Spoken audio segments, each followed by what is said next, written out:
টাইগাররা সাজা পেলেই কি আবারও প্রশ্ন তুলেছে ইংলিশ ক্রিকেটারদের আচরণ। এবারের ঘটনা বিসিবি 11 আর ইংল্যান্ডের দ্বিতীয় প্রস্তুতি ম্যাচে লাঞ্চে যাবার সময় বিসিবির ওপেনার আব্দুল মজিদের বাড়ানো হাত না মিলিয়ে সমালোচনার পারদ উস্কে দিয়েছেন বেন স্টোকস।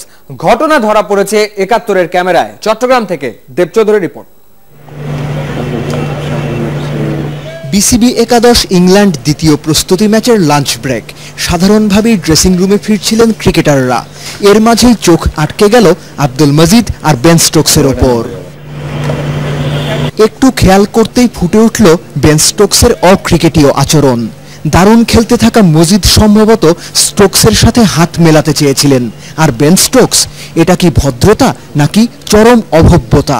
যতবারই রিপ্লে দেখা যাক, স্টোকসের আচরণ প্রশ্নবিদ্ধ।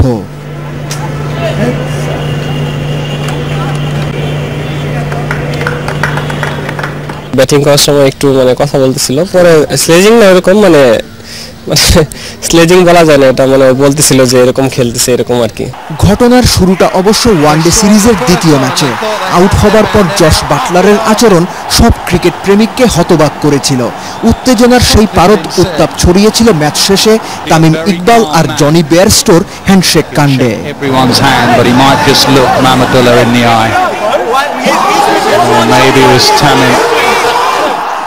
বাংলাদেশ ইংল্যান্ড সিরিজের উত্তাপ কেবল ব্যাট বলেই আটকে নাই, ক্রিকেটারদের শরীরের ভাষাতেও গরমটা টের পাওয়া যাচ্ছে। দেবচৌধুরী, ৭১, চট্টগ্রাম। বাংলাদেশ প্রিমিয়ার লিগ ফুটবলে 10